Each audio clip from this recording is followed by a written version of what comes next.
Alright guys, so in this video we're going to look at independent events, and this this hopefully is, I think, a little easier to understand. You know, when you have two independent events, then obviously they don't really rely on each other, not like we've been doing with conditional probability, but there are some rules that involve both conditional probability and independent events, which we'll look at later. But so in general, let's say we have two events A and B where, let me see. Okay, let's say we have two events A and B where if the probability of the intersection of A and B is equal to the probability of A times the probability of B, then A and B are independent.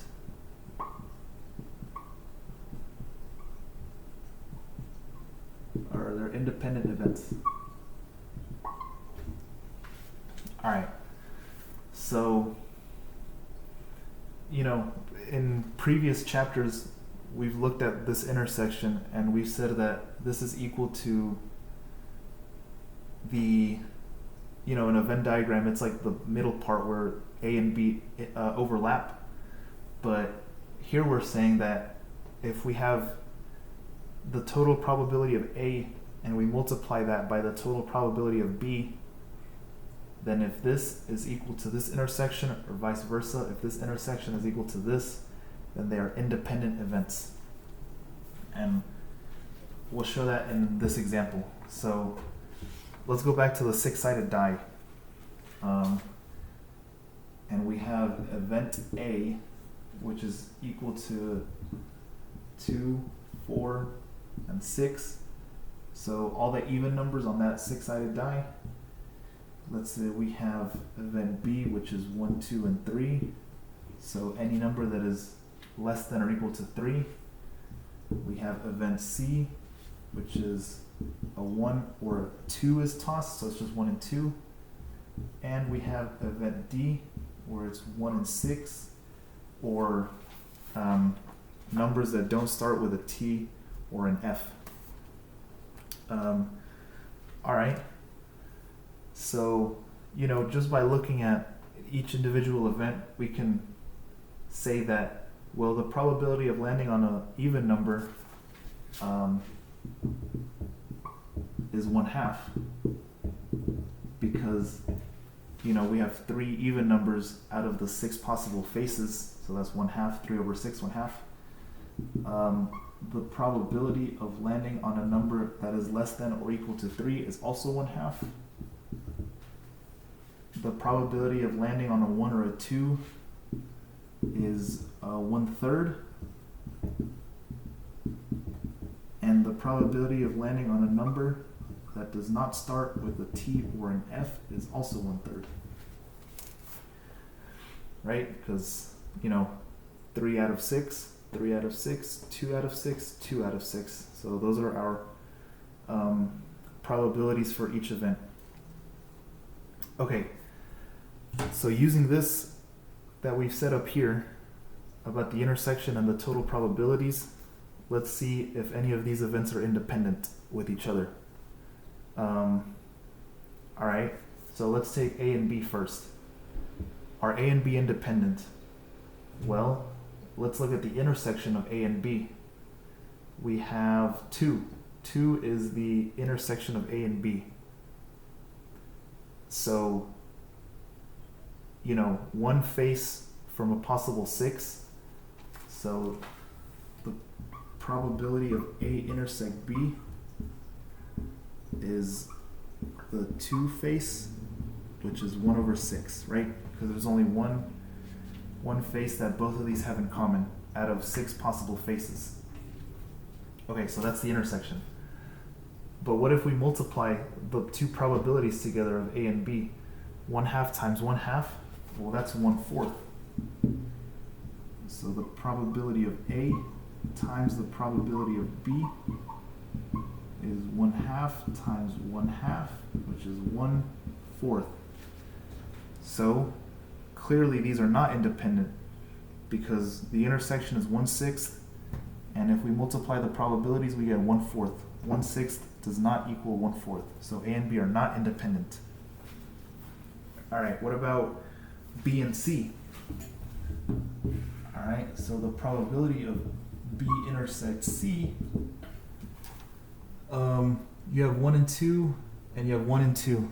So 2 out of 6 faces, so 1/3. So 1 and 2, that is equal to 1/3. Alright, what about the probability of B times the probability of C? Well, 1/2 is the probability of B times 1/3 is the probability of C, so that's 1/6. The intersection is 1/3. The multiplication of probabilities is 1/6. So they are not independent. They do not equal the same thing. All right, what about A and C? If we look at the intersection of A and C, the probability of A intersects C. So here we have A is 2, 4, 6. C is 1 and 2. So 2 is the only face that these two events have in common. Excuse me. So that is 1/6. That is a 1/6 probability.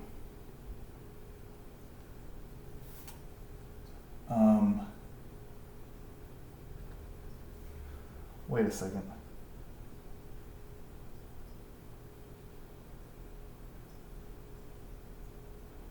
Okay, yeah, so far so good.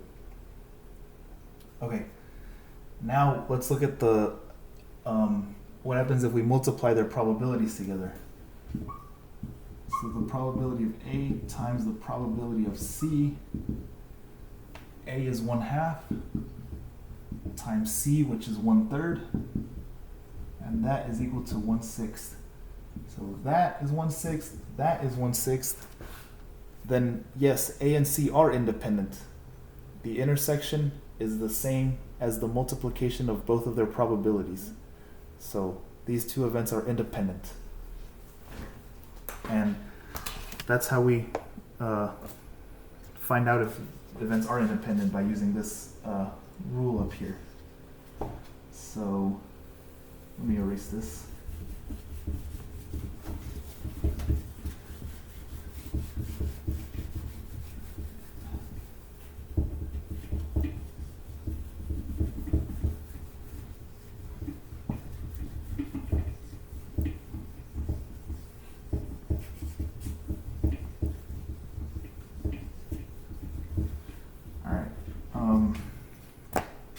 Now the next thing we'll look at is,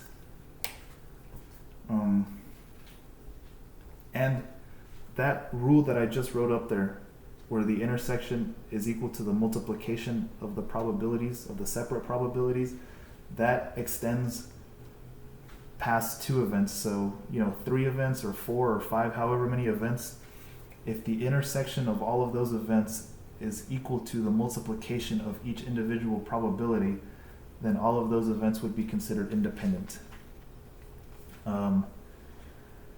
Okay, now we have a lot more rules regarding, like I said, conditional probability and independence between events. All right. So again, conditional probability is what we have been discussing, and so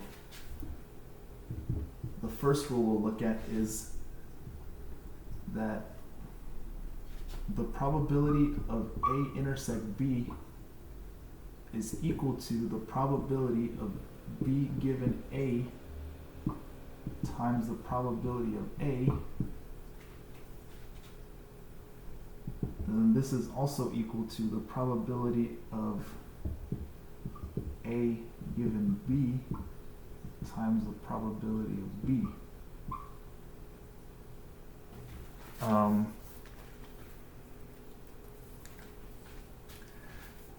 Alright, so look, here's something that we've already looked at, where the intersection of two events is equal to the conditional probability of the events times the total probability of event A.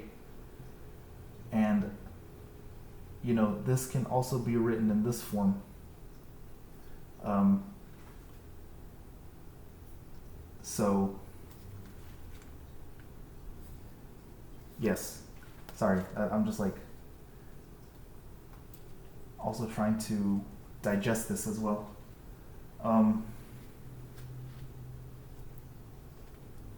So, okay, we'll keep going. The second rule is that if we have an intersection of events, so a sub 1 intersect a sub 2 intersect a sub 3 intersect, and we keep going till we get to a sub n minus 1. So if the probability of this long intersection is greater than 0, then what this means is that the probability of a sub 1 intersect a sub 2 intersect a sub 3 intersect all the way to a sub n, which is one more term than this, then that is equal to the probability of a sub 1 times the probability of a sub 2 given a sub 1 times the probability of a sub 3 given a sub 2 intersect a sub 1, and that expression keeps going. So, okay, again, if the probability of this intersection is greater than 0, then that means that the probability of that intersection plus another term, plus one more term, then that is equal to the probability of a sub 1 times the probability of a sub 2 given a sub 1, and on and on until we get to a sub n minus 1. So yeah, this is like, again, this shows like independence because this intersection is the same as the multiplication of all of these conditional probabilities. So that's that rule. All right, the third rule is that if the probability of A complement given B, okay, so this is just like the complement rule where the complement is 1 minus everything else, and reverse everything else minus the complement is the probability. So let me write this out. No, that does not go there. Okay, so yeah, we have that the probability of A complement given B is equal to 1 minus the probability of A given B. And again, this is that complement rule where 1 minus this is equal to the complement, or 1 minus the complement is equal to this. It's just, yeah, again, it's that 1 minus complement rule. All right, so the next rule is that, okay, this is the, here, I'll show you guys this one. This one we've also already looked at. It's just in a different form, but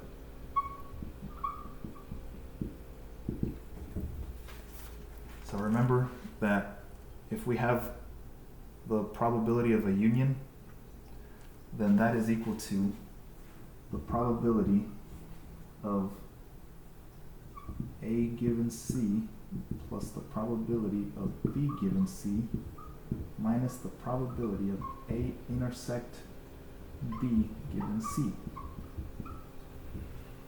So again, this is the rule that prevents us from double counting.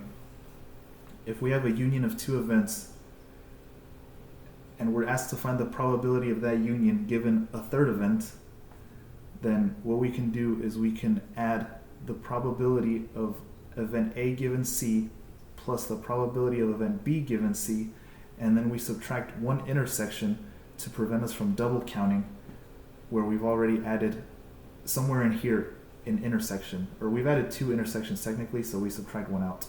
And again, this is the rule that prevents us from double counting whenever we're trying to find probabilities. All right, and yeah, it also works if in a conditional probability, in the area of conditional probability, right? Because, you know, right here, this lets us do that. Okay, so rule number 5.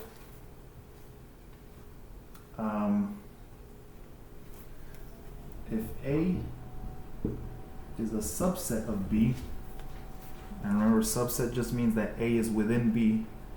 You have B, which is a bigger circle, and then you have A, which is a smaller circle inside of A, or inside of B. If A is a subset of B, then the probability of A given B is equal to the probability of A intersect B over the probability of B, which is equal to the probability of A over the probability of B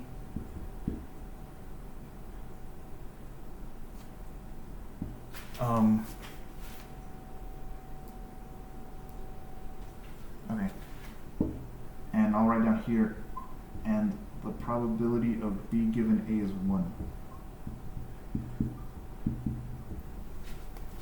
Okay, so again, since A is a sample space that is inside of a larger sample space B, that's what this says, then the probability of A given B would just be the probability of A over the probability of B.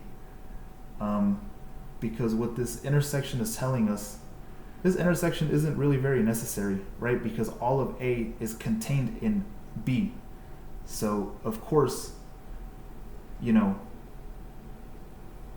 if you have one circle inside of a much bigger circle, then this intersection is just going to be all of the smaller circle, or A, right?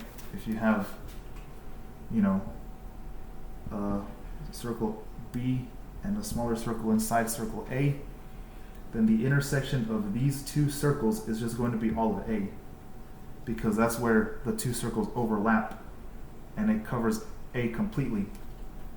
So that's why we can just write that the probability of A, we can just put the probability of A here in the numerator. We don't have to write this intersection part. The probability of B still stays down here though. And of course, if we're given event A, then the chance of something in B happening is going to be 1, because B is the much larger sample space. So it's like, this is like overkill, right? Of course, something that happens in A is going to happen in B, because all of A is inside of B. So there's a 100% chance that that thing is going to happen.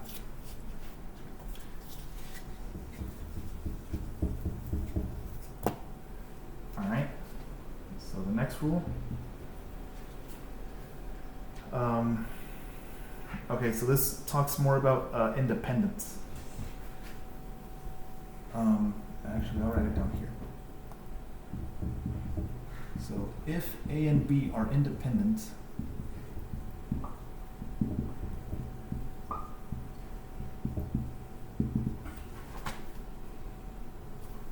then A complement and B are also independent,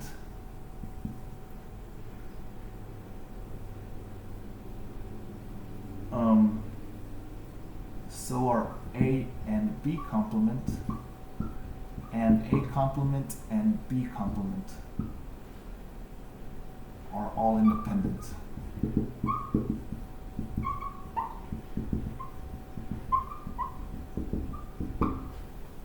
right? So if we have two independent events A and B, then any combination of A complement, B, and B complement, those are also all going to be independent from each other. So, yeah.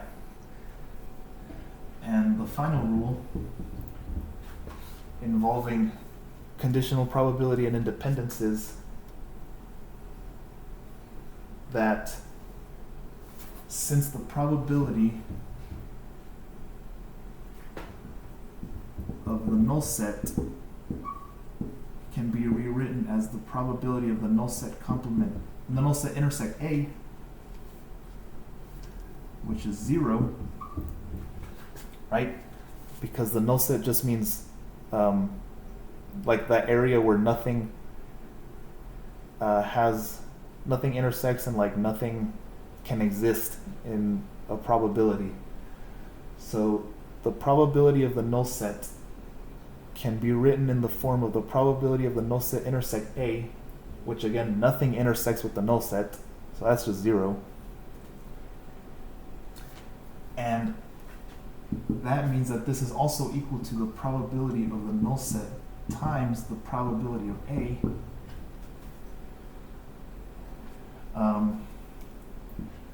Then it follows that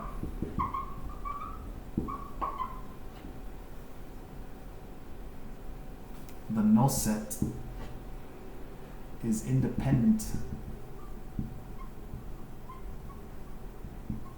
of any event A. So, yeah, the probability of the null set is equal to the probability of the null set intersect A, which again, nothing intersects with the null set, so that's just 0. But again, this intersection form can be rewritten in this form where the probability of the null set is multiplied by the times the probability of A. So all this is saying is that the null set is independent of any event A, because it can be written in this form as well. Which is, maybe this is just kind of like a nothing rule, but I mean, it's still good to point out that the null set is just independent of, I guess, literally everything. Because it kind of doesn't belong anywhere at the same time. So, okay, let's, so these are like the general rules regarding independence and conditional probability. So let's do an example now to kind of illustrate a few of these.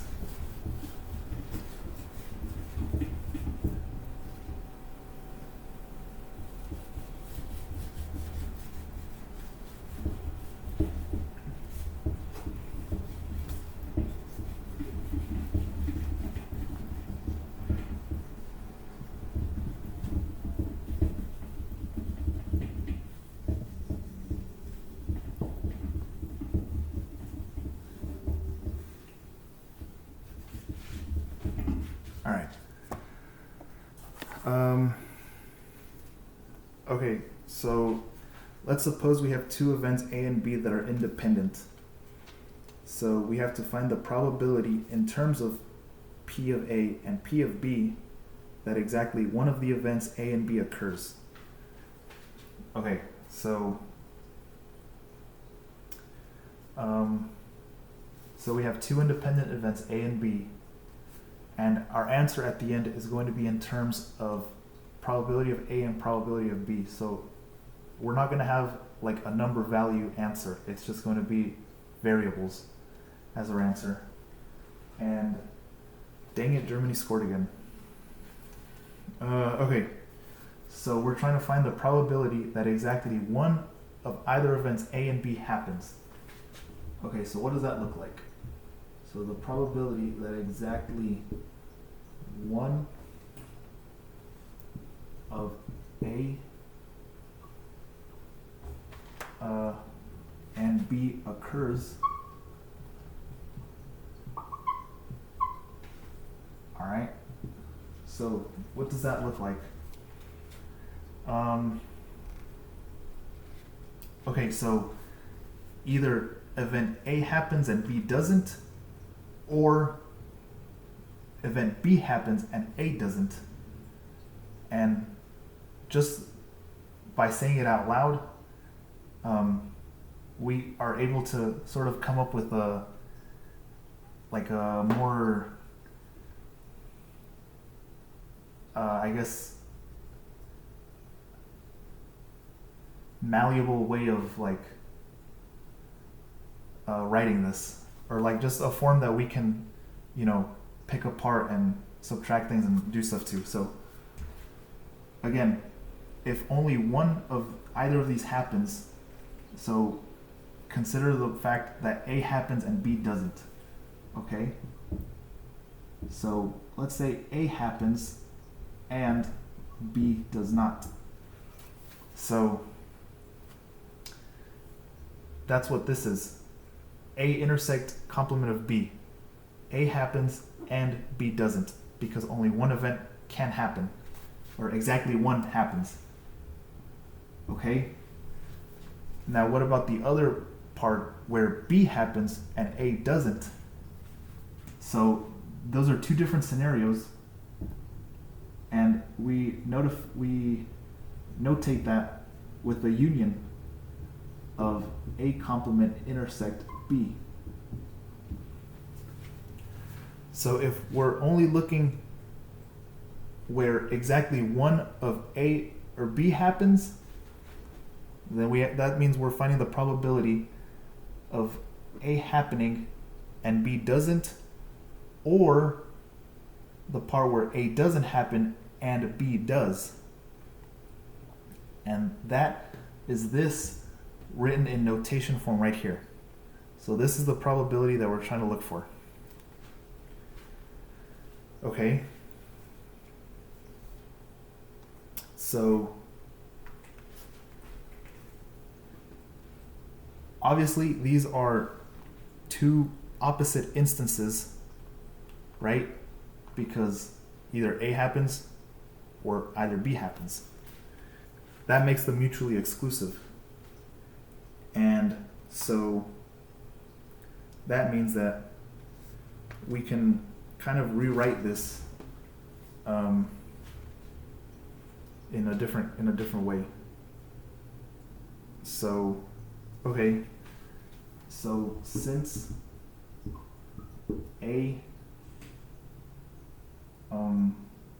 since the intersections are mutually exclusive,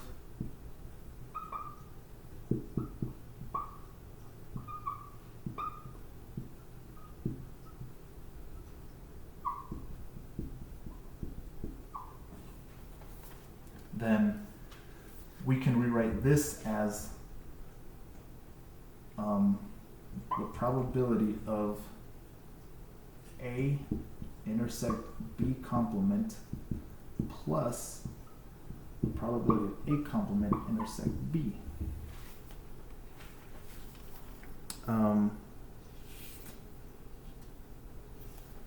Right.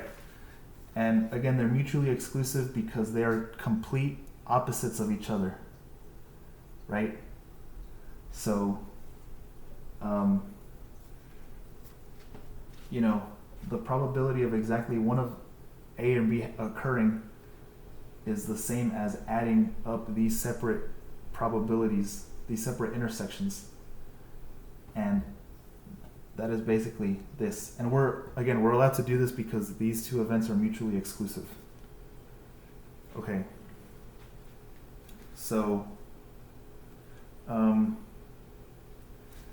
the question, we're given that A and B are independent events as well. And so,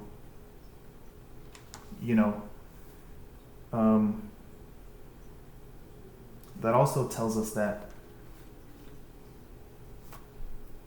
because A and B are independent, then any combination of A, B, and their complements are also independent. And, we're given complements in this problem here. So it would be helpful to use that rule. So again, since A and B are independent, then any combination of the events and their complements are also independent. So then let's rewrite this again. Or, well, let's not rewrite it. Let's just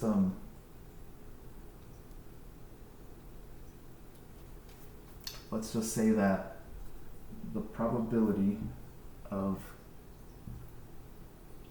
A intersect B complement union A complement intersect B is equal to the probability of A times the probability of B complement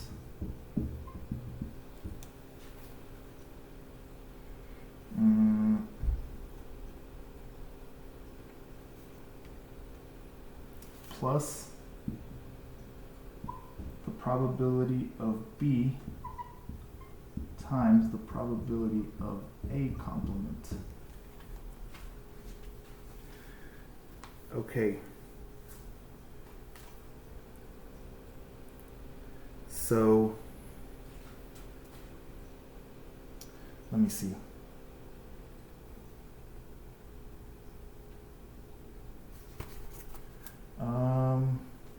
Okay, and I mean, this is just from like the very first definition of independent events, where the intersection, because A and B are independent events, and because any combination of the events and their complements are also independent, then this intersection can be rewritten as a multiplication of both events.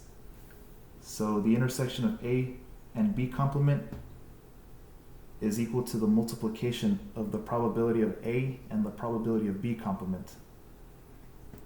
And since it's a union, then we're adding, and likewise, these two events here are independent, so we can rewrite that as a multiplication of both events is probabilities. So that's how we were able to deconstruct this into this form. All right. So,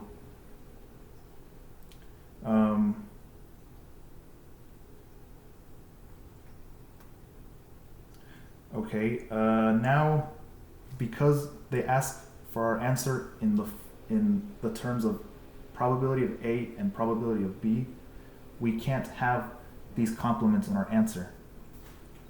So, going back to the rule of complements, this can be written in the form of 1 minus the probability of B, which will give us the probability of B complement. Okay, so let's rewrite this and this.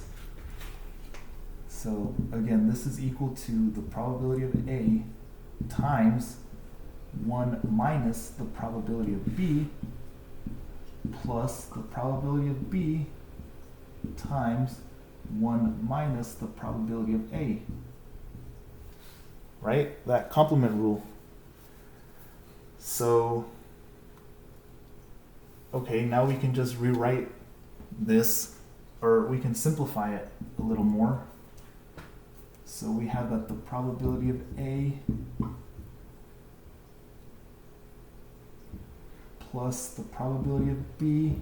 We're also rearranging these a little bit. Minus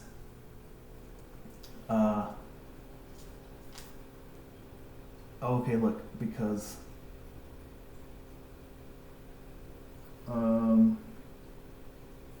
okay, 2 times the probability of A times the probability of B. Okay, so I guess kind of really all we, oops. Well, here, let me, instead of just going straight to the answer, let me work it out a little more. Okay, so the probability of A times 1 is the probability of A. The probability of A times a negative probability of B is negative probability of A times probability of B. The probability of B times 1 is the probability of B, and the probability of B times the negative probability of A is a negative probability of B times probability of A. Okay. So now that we have distributed this probability of A to both of these and have distributed this probability of B to both of these, we get this answer, and this can get cleaned up a little bit more. So what we can do here is we have the probability of A. All right, took care of that. And then we can rearrange these terms. So we'll add this probability of B next. Okay, took care of that. Now we have two of the same thing here. Even though you have the probability of A first here, and here it's the probability of B, these two are still the same thing. So it's two of the same thing, and since it's a negative, so we subtract 2, and then, yeah, so that's how we get 2 times the probability of A times the probability of B. And that is our answer. So, yeah. So what is the probability that exactly one of A and B occurs in terms of A and B? That's it right there. And yeah, we also used a couple of those independence rules because, again, they didn't want our answer to have complements in them. So what we said was, well, okay, clearly the complement is the same as 1 minus, the probability of B. Same thing over here. And that's how we get it. Okay. Now let's go on to another problem.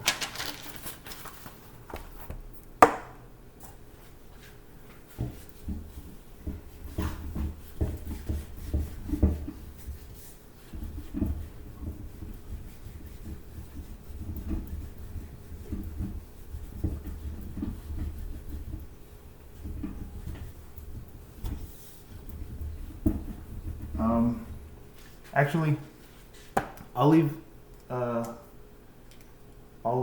end this video here because I have to go to work. So I will upload. There's another problem to this section. It's a little longer. Well, it's definitely a lot longer. And it's going to take me more time to have to explain that one than I have time available right now. So I'll end this video here, but I'll show you guys that next problem tomorrow.